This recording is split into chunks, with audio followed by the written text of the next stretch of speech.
Hi, I'm your friend Claude. And I'm just Jamie. And today we are going to break down our individual lists of powerful female performers I think that's fair. from the latter part of the 20th century. That's a pretty good way to describe it. Well, all right. It's coming right up on the N.E.R.D.Bomber podcast.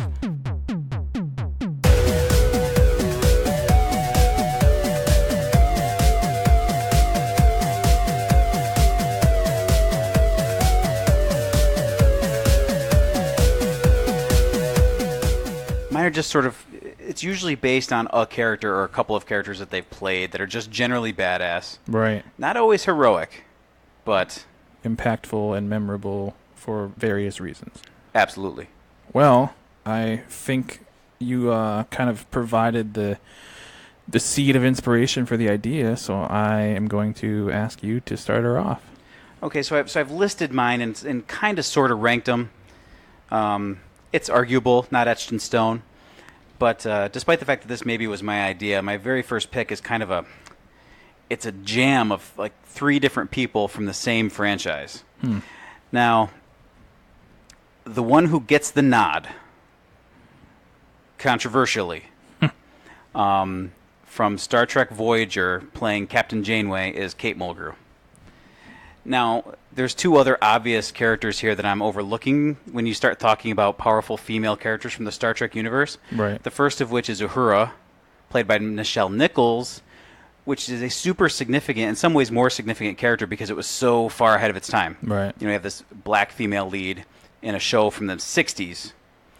And then the other one that makes my list, because I think it's kind of an awesome character, is Gates McFadden's Beverly Crusher from Star Trek The Next Generation. Absolutely. Those are my favorites from the series, but I give Kate Mulgrew as Janeway the nod because, she's the captain. She takes the lead in the show. Right. She carries the burden of her decisions, and she generally sort of, passes my criteria that I was thinking about as I put my list together. Somehow I didn't even consider Star Trek characters, and I love all of them for different reasons, but I don't know ultimately that I could single any of them out, other than maybe, like you said, Janeway for being the captain. But I mean, my favorite was probably always Troy, but I don't know that she's strong enough for me to stand on a list. But Star Trek is a great source of really memorable female characters. Yeah, it really was. And once I started considering one, that's when the other was popped Yeah. into my list, because I also considered Troy. And then I'm not as familiar with the shows Enterprise and Deep Space Nine, so I can't just pull those characters' names off the top of my head, but I know they're there, Yeah. and also very important to what happens in the show. Well, I'm going to go by actress. That's how I have them listed off. Then I'll explain the character or characters that made their impact on me that were brought to life by that particular actress. And I'm going to start her off with Shelley Duvall, a really left field pick. Wow, all right, okay. For some reason, I just always thought she was one of the most well-cast people in any movie ever as Olive Oyl in Popeye.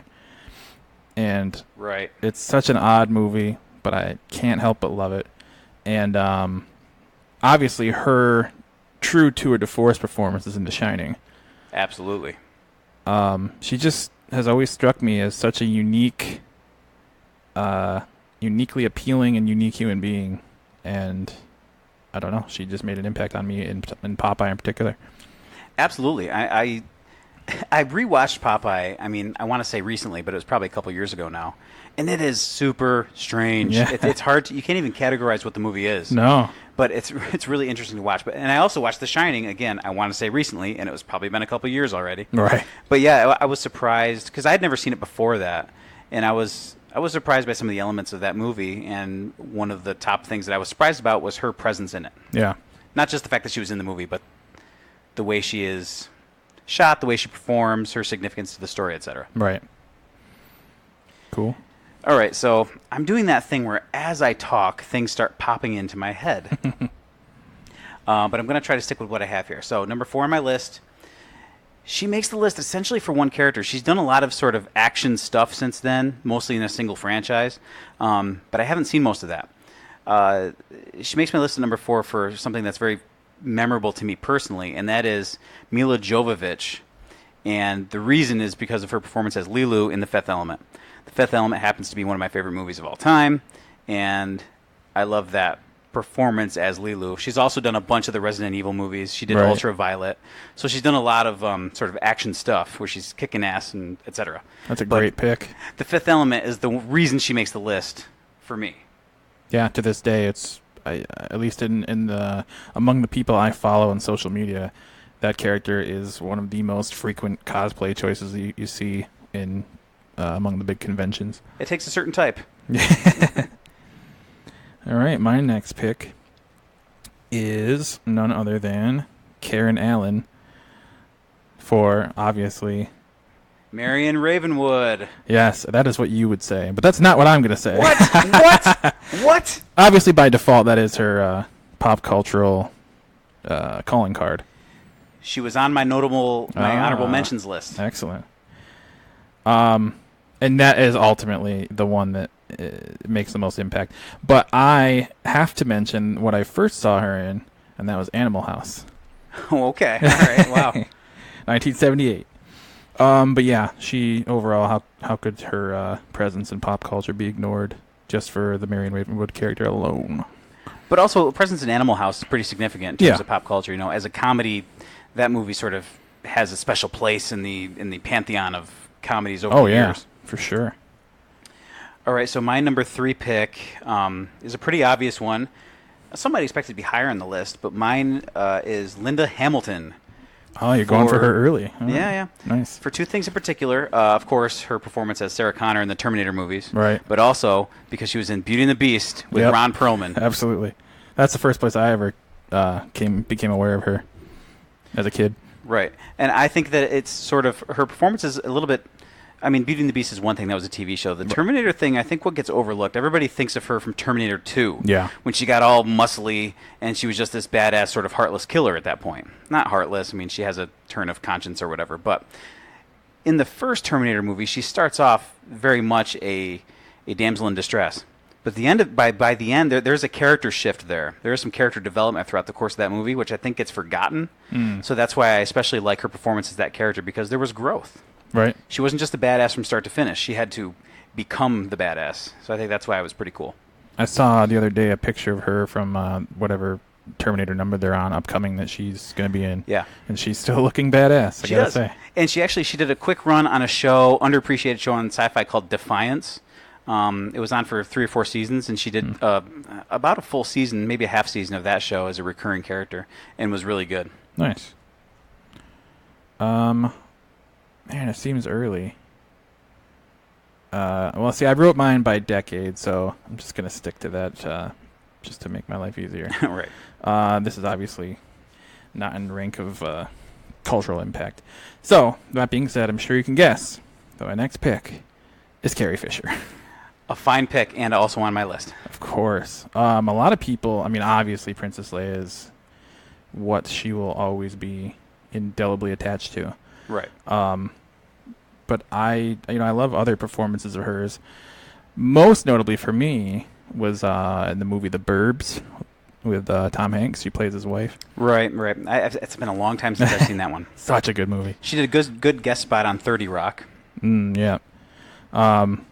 I enjoyed her little cameo in Austin Powers. A lot of people have real fond memories of her from the Blues Brothers. Mm-hmm. I've seen it, but it's not as impactful for me. But I think it's worth a mention. And of course, there's also just the fact that she has such presence in Hollywood writing over the years. People don't realize that she was a script doctor and would often go uncredited. Yep. And was responsible for a lot of the scripts and the dialogue and the storytelling in the movies that you've seen across 3 or 4 decades. Yeah, absolutely. Yeah, she did almost like a nearly equally lucrative second career for herself doing that. Absolutely. Okay, so I've got 2 slots and 4 actresses, and I could not eliminate them, so you're just going to have to deal with some ties here. Okay, my number 2 spot, but luckily this one gets sort of eliminated quick because you just mentioned Carrie Fisher, and she makes it into my number 2 slot. Okay. Of course, like we said, mostly known for Leia, but a lot of other things that happened that qualify her. What ties her in that position, or the person she's tied with in that position for me, is Jodie Foster. Ah. There's one character in particular that is the reason for this, and that is her performance as Ellie Arroway in Contact. Nice. But obviously, her career goes far beyond that single movie. Right. She's got a very prolific career, to say nothing of Silence of the Lambs, etc. Right. But the reason that she occurs to me on first instinct is because of the movie Contact. Yeah, that's a great role as well. So you're doing 1 2-person slot at a time, or I will wait to reveal Okay. my last two. I will give you your All fair right. turn. my next one goes to Margot Kidder, the recently deceased Margot Kidder, unfortunately. Yes.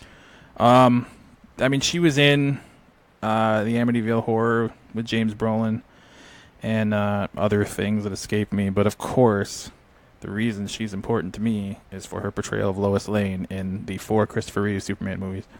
Of course. Yeah, it's she'll always be in who I picture when the name Lois Lane is spoken. Yeah, I don't have as much nostalgia for the Superman movies over the years, but clearly she is a part of that, a part of the iconism of Yeah. those movies. So it's not to be ignored or forgotten. Well, something that I think is important throughout, I'm still mainly mentioning 70s era names, and I think that, when Carrie Fisher passed away, a lot of the stuff said about her and Princess Leia is, she kind of like set this mold for a powerful female character, and all of these picks really do. And Margot Kidder's Lois Lane is pretty much built around her feistiness and her independence and Right. not wanting to listen to the other people's rules and things like that. So I think it was a good kind of foundation in the 70s to build strong women on screen. Yep.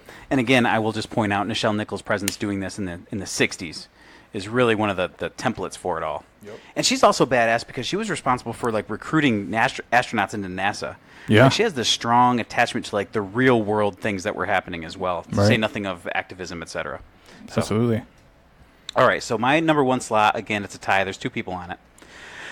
The first one I will mention is, now this is a personal favorite of mine. The next one is probably the most significant one. The personal favorite of mine is Michelle Pfeiffer. Damn. Most significantly because of her performance as Selena Kyle / Catwoman in Batman Returns. Right. That will always be the way that I picture Catwoman, even though it's not comic book sort of classic style. I love that performance. It's like one of my favorite performances in all of film ever. Yeah, I can't argue with you there. And there's been a lot of other cool stuff that she's done over the years. Obviously, she's had another very prolific career and has done a lot of really cool stuff. Right. But so that's sort of 1B. 1A on my list is Sigourney Weaver. Oh, Jesus. What am I sleeping? now this also goes back to the 70s. Her first Right. performance as Eleanor Ripley, the first Alien movie, goes back to the 70s.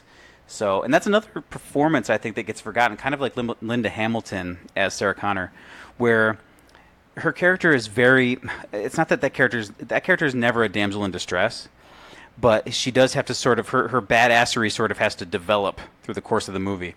Right from the very beginning, she's very able and competent in her job and her duties on the ship. But obviously by the end of it, she's got to, fight the alien by herself. Spoiler Right. alert, everyone else dies. And she obviously does that. But in addition to that, she's also in Ghostbusters. She was in Avatar. And she was in the Defenders, Marvel's Defenders on Netflix.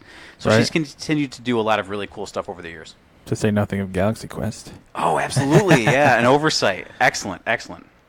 All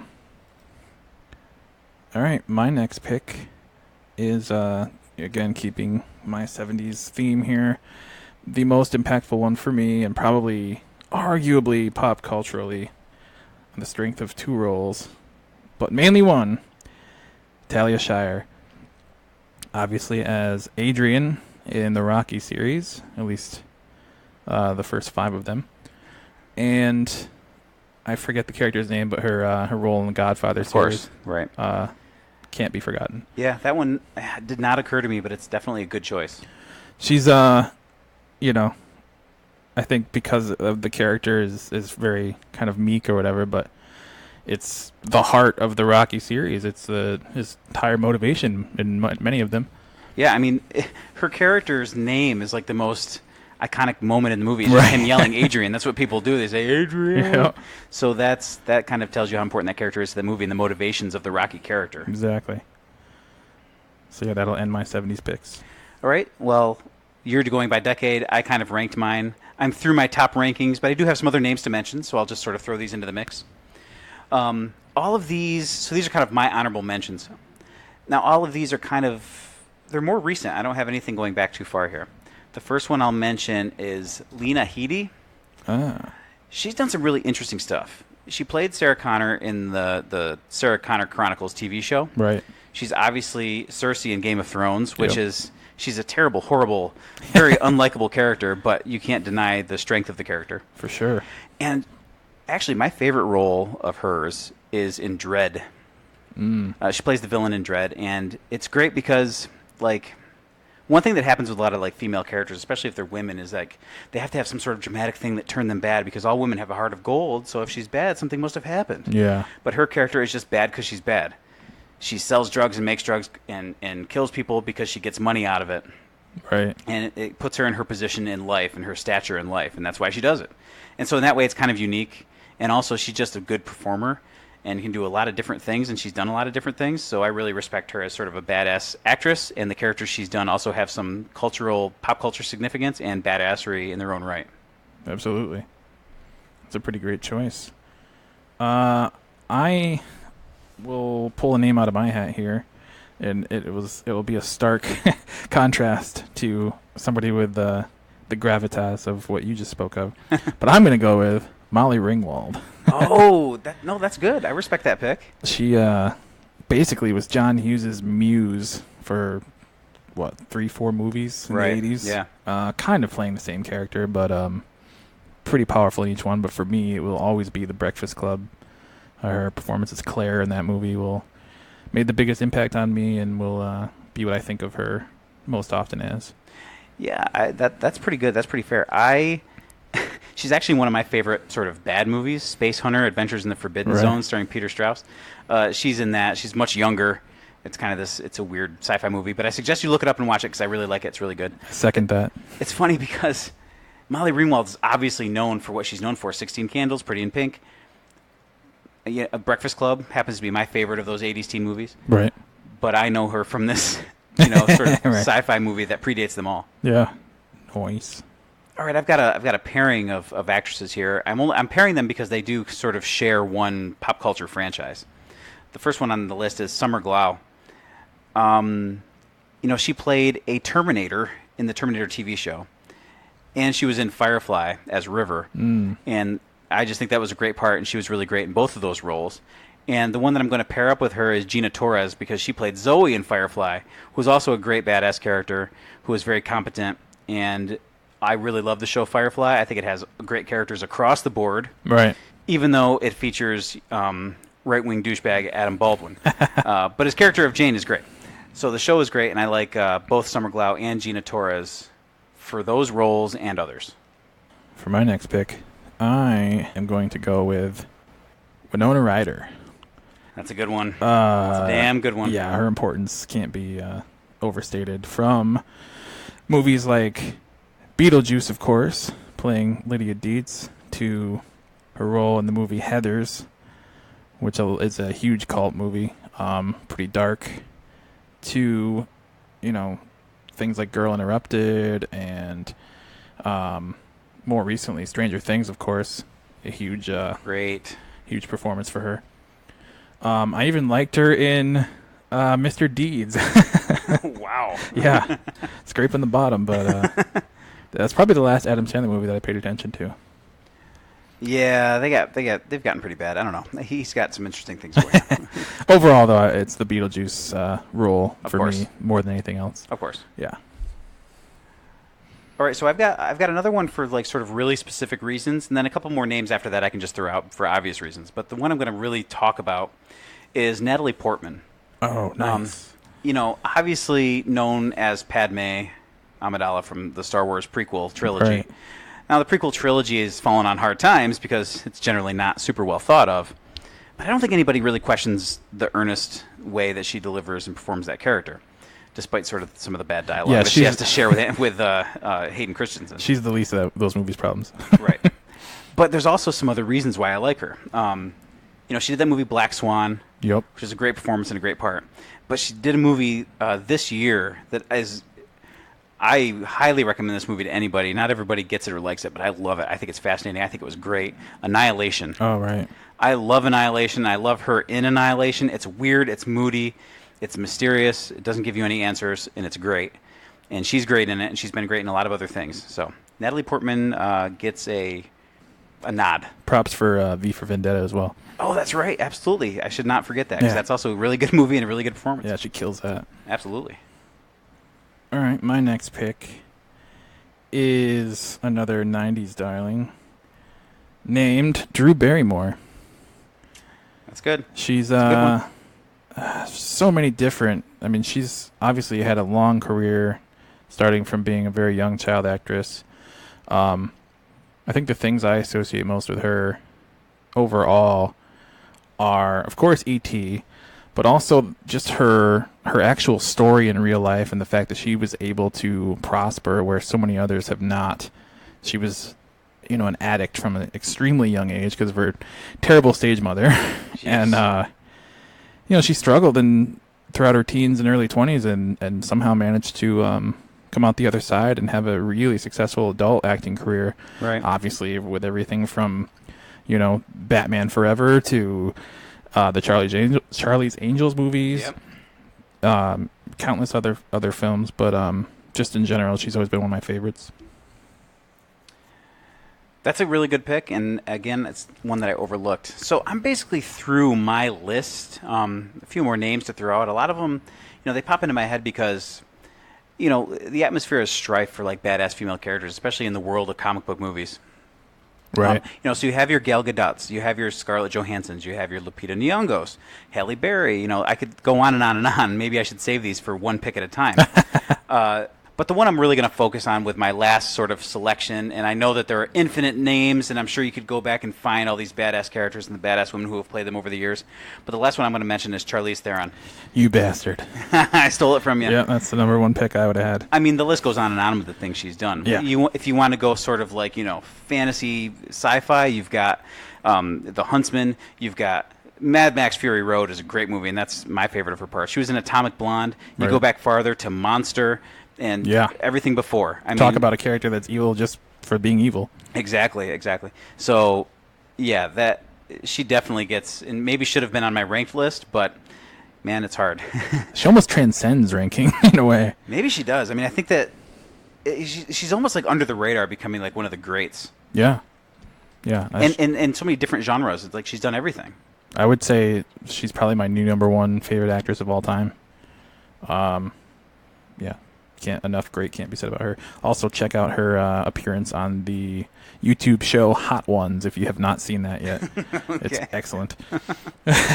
My one honorable mention is going to be the woman who started out as the famous Aerosmith video girl, graduated to Clueless, and eventually Batman and Robin and other things. None other than Alicia Silverstone. I mean, Clueless was a huge movie for me, and she carries it so well. And she did a fantastic job of kind of returning to the character on a recent goofy episode of that show, Lip Sync Battle or whatever it's called. All right, okay. She looked exactly the same as she did 95, so it was pretty sweet. I have no problem admitting at all that Clueless is a great movie. I love it. It's great. Fantastic. And it's funny because the director, Amy Heckerling, directed my kind of tie pick for a favorite movie of all time, Fast Times at Ridgemont High, and then also was responsible for Clueless, and I just happen to love them both. Wait a second.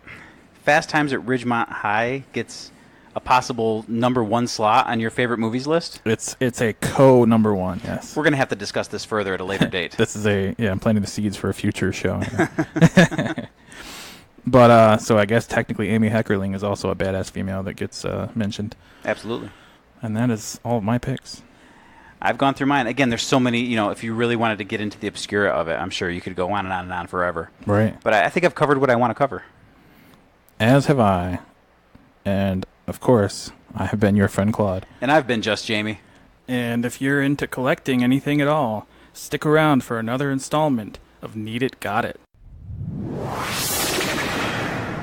Got it. Need it. I don't know if you've ever heard. I don't know the exact title of this place, but there's a place in like I want to say the Adirondacks.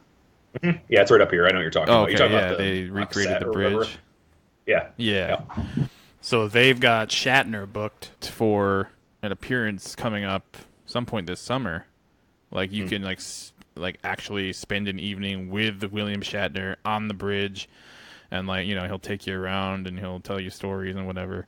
And there's like how these things always go. There's a couple levels of like purchase that you can make.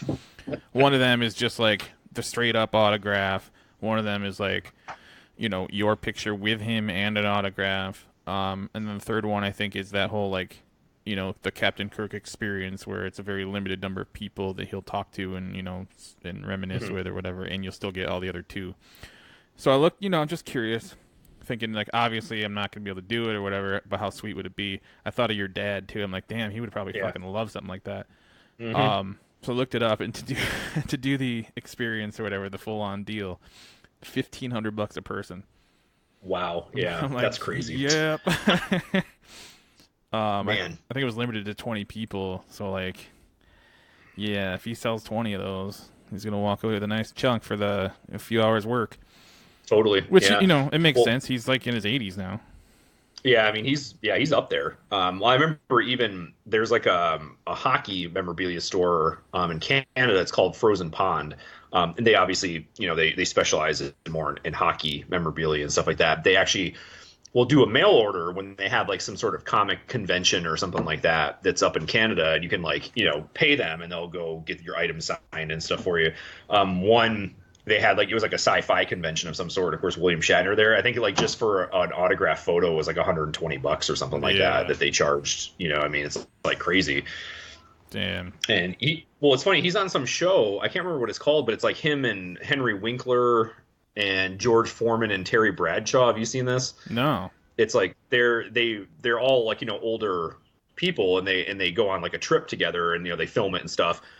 And it's funny because I was just talking about, where you'd approach him in public, like he kind of, he's not very nice in public. Like he hates it when people come up and ask for an autograph and stuff. And like they actually had a scene where they were someplace in Europe. I want to say like maybe Rome or something. And people, of course, recognize them. And like, Henry Winkler's there, like taking pictures with people, like being nice and like talking to him and stuff. And as soon as like William Shatner sees this going on, he like goes in to like an alley to like to hide from all these people. And they were talking on like they were riding a train or a bus to wherever they were going, and Henry Winkler is like, why do you do that? These people, grew up with you, and they like appreciate what you've done, and they just want like an experience. He's like, and he even said, he's like, if I sign autographs all the time, like they're not going to be worth anything. That's a good point. And it's just like, I mean, that's true, but I mean, at the same time, like, dude, you're like 80 some years old, like. Right.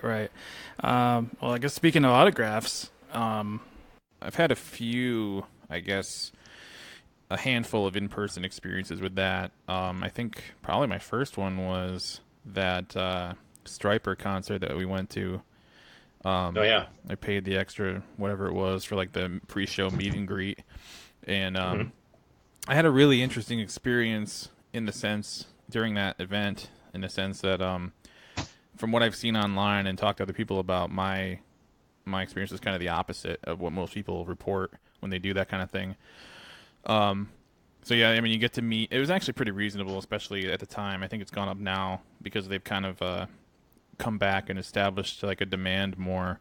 They were still, I think it was the 25th anniversary tour that they were doing at the time, and they were still kind of only like an album or two like back into their being reunited and out on the road and stuff. So like the demand wasn't huge yet.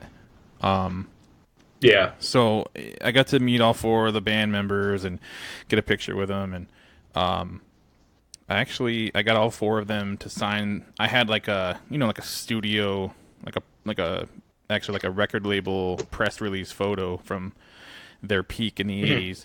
So I got all four of them to sign that, and that was pretty cool. It definitely looks like something that somebody would want to resell, but I told them straight up, like, put my name on it. I'm not getting rid of this thing. Like, do what you want to do. So it was really sweet. But yeah, pun intended, actually. The lead singer, Michael Sweet, is he was like the unfortunately the most kind of I don't want to say contentious, but lukewarm of the band members. And usually people report that he's like so friendly and they've had nothing but great experiences with him. But it's weird. It was kind of everybody else like was more friendly. And actually the bass player was the most friendly, and he's not even in the band anymore. They kicked him out for Jeez. I don't know. He doesn't get along with Michael Sweet, I guess. But yeah, so it was weird just because I bought, just you want to support. Like I didn't have a ton of money, and obviously these days concert T-shirts are, I think they start at $40. So it's like, it's it's either that or basically like if you're gonna buy a T-shirt, at least if I'm going to a concert, I pretty much spent all my spendable money just getting the ticket. So if I'm gonna get anything while I'm there, right. It's like I'll get a T-shirt and nothing else at all, like including drinks or anything, or I can get a couple drinks. So and this time I bought, or actually the package came with a CD of their album, their current album, and I actually didn't have it yet, so I kind of planned to like open it and listen to it. And Michael Sweet just takes it out of my hand when I met him, and he's like signing it, and he's like, "Oh, you wanted that signed, right?" I'm like, "Yeah, definitely." Like, how could I tell him no? Like, he already did it. So I later on I ended up like taking an X-Acto and kind of slicing the end so I could pull the thing out. So I have this like plastic sleeve with his signature on it somewhere. So it was weird. Nice. But yeah, so he signed it on top of the plastic? Yeah, like it wasn't even opened, like it was shrink wrapped, so he just signed it on that. Like he shouldn't even know that. I know, he just grabbed it out of my hand. I'm like, well, I guess you made my mind up for me. But yeah. Like, yeah, that's kind of funny. Like, you think he would know not to sign the shrink wrap? Right. I don't know. Okay, whatever. I guess. Well, maybe he was trying to like force me to spend more money or something. Like, haha, now you have to buy a second CD if you want to listen to it. Nah, you're not gonna open this one now, are you, dummy? Right. Well, it's funny that you mentioned that thing where you like, you said like, oh, put my name on it or whatever. I don't care. I'm not gonna sell it. It's funny because like I remember. Most of the time I've paid for an autograph, like with an athlete or something, they don't really ask you, they just sign whatever you give them. But I remember when I went and I met Kevin Nash and I gave you that, I got that signed photo for you of him. He actually specifically asked me who he wanted to make it out to. Nice. Well, like he didn't even like give me the option of saying like, I don't want you to make it out to anybody. You know what I mean? He's just, he's like, oh, what's your name? And I told him Adam. He wrote to Adam, whatever, and I gave him the other photo. He's like, "Oh, who do you want me to make them out to?" Like, you know what I mean? He thought maybe I was giving him a second one to just sign or whatever. So that's the one I was getting for you, though. So obviously I wasn't going to resell it. So I had to say, "Yeah, can you make it out to Claude?" And he's like, "Who?" And I'm like, "Claude." It was really weird. Yeah, he's a smart guy. What a douche! Like he had to have heard that name before, for Christ's sake. Yeah, I know it wasn't like it's a weird name. I mean, it's French, but Right, I mean everybody knows who Jean-Claude Van Damme is. Yeah, that's Claude cool. is a Jean-Claude, You did the same thing. Oh wait, so I had you do that with Kevin Nash, and you did the same thing with Vince Neil, but you didn't actually meet him, right? No, I did that. That was a mail order. Oh. And the inscription on that one too was too long for him apparently to write out, so he kind of condensed it to what it says now. So I mean, it's still cool because he signed it, but yeah. Yeah, probably wasn't my best idea. I probably should have said to Claude, best wishes or something. Yeah. But... yeah, I think it says to Claude, you'll make it. So that's pretty sweet. That's what it says. Well, actually, I remember it was something like, because I remember you were like, that was like one of your original bands. It was Invasion, I think you were in at that point. You guys were like really into it, and I just like, it's like, can you make it out to like to Claude? Like, just remember you'll something you'll always make it or something like that. I can't remember what it was, but it was just like one sentence. But right. I mean, I can see him sitting there this like silver marker. He's got to sign the picture one, and the guy comes up and says, "Yeah, this is what he wants the inscription to be." And the guy's like, "What is he, nuts or something?" He's like, all right, to Claude, you'll make it, Vince Neil," or something like that. I can just the whole thing it like makes me anxious to this day that happened, because like I'm like, what was I thinking having some snotty rock star try to like write this thing out? You know what I mean? Like I just feel like weird that I did that. That's funny. What are you gonna do? Jeez. Yeah, those were. I think those were fairly reasonable in terms of cost, from what I remember. Totally. Even the whole band Striper thing was pretty reasonable compared to some of these guys. Like I went to at the state fairgrounds. They have this thing called the Nationals with like classic cars and stuff. Right. And it was always a certain group of celebrities. It's basically turned into like, a classic car show / kind of convention. So like a bunch of older celebrities usually come in for it. You kind of never know who you're gonna get. One year Henry Winkler was there too, but the year I went, Adam West and Julie Newmar were there with the Batmobile. Yeah. And I remember being so shocked that he was charging $60 for a picture and an autograph, like both. And now that's actually like seems pretty reasonable. Yeah, that's like a reasonable autograph now for someone that's decently famous. Right. Especially in light of his passing, I wish I'd just bitten the bullet. Yeah, I know, because now we can't get one unless it's like third party. You don't really know if it's true or not. It's difficult, like purchasing. I mean, there's some companies that I definitely trust 100% that it's an authentic autograph. One of them that comes to mind is Steiner Sports. Yeah. They're probably like the leader in like autographed sports memorabilia. Like, there's a whole legal process they go through. I've sent stuff to them to have an athlete sign, like that I couldn't meet in person. They're really good about it. They're really expensive though for like everything. Like it's shocking how much you have to pay through them.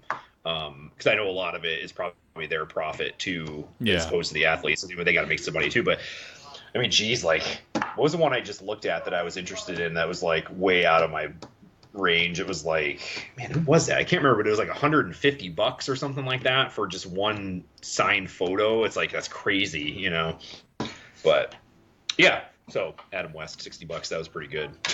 Yeah, I chose to just take my picture in the Batmobile instead of actually meeting Adam West, but I probably would have gone the other way around.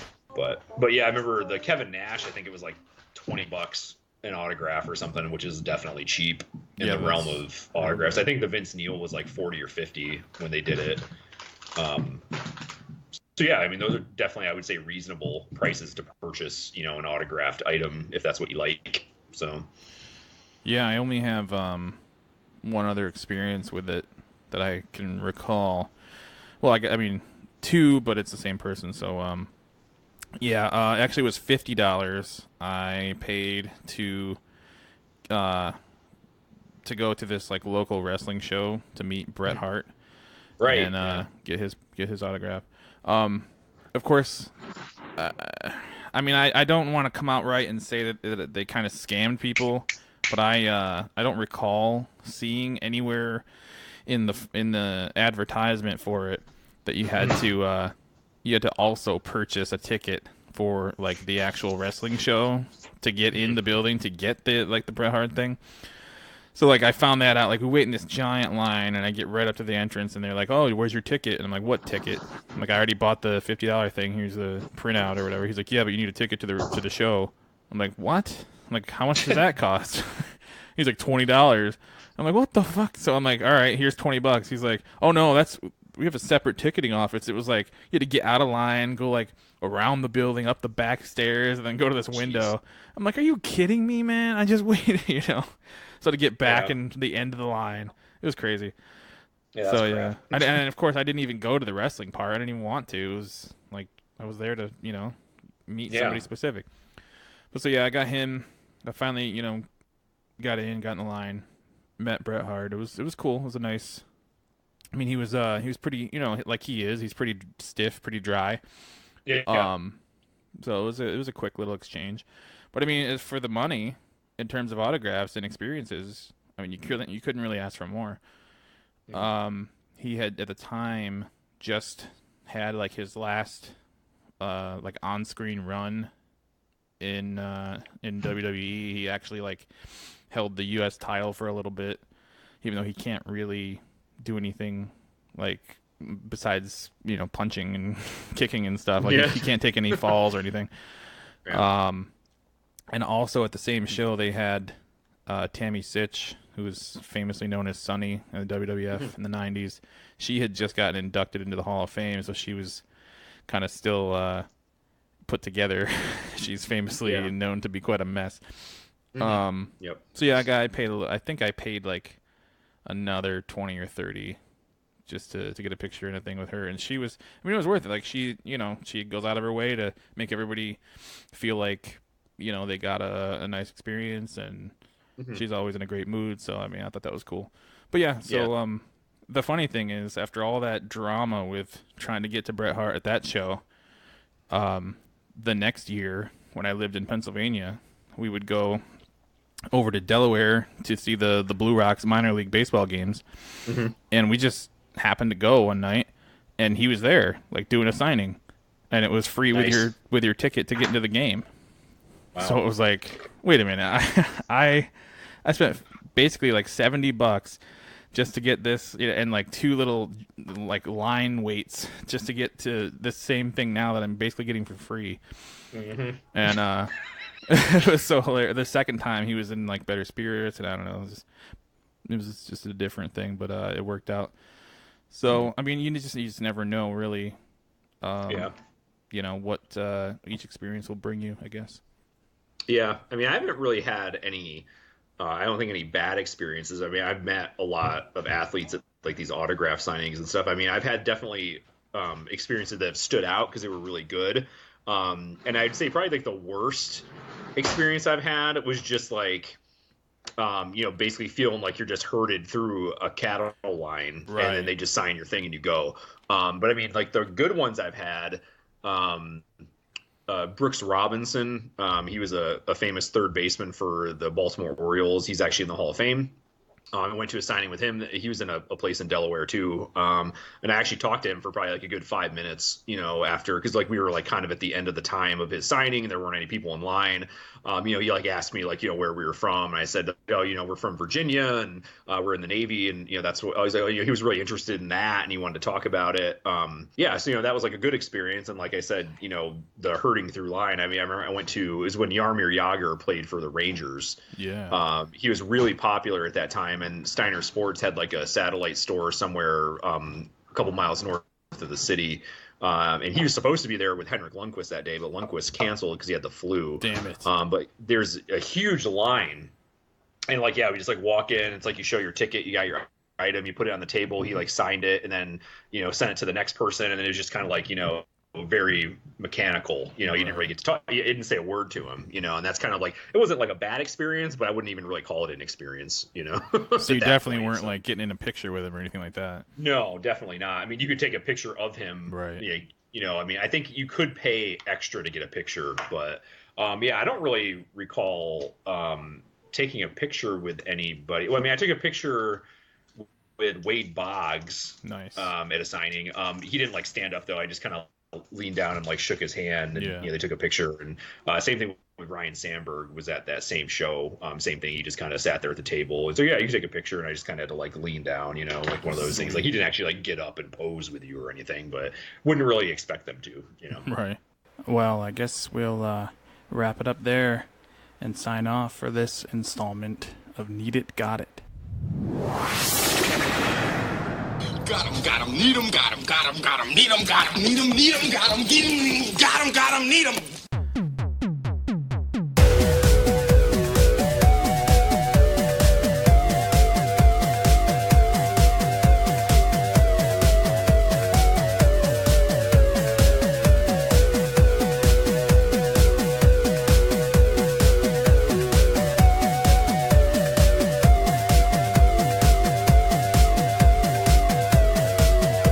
The N.E.R.D.Bomber podcast is a Ghost Factory internet production brought to you by the WAM Network.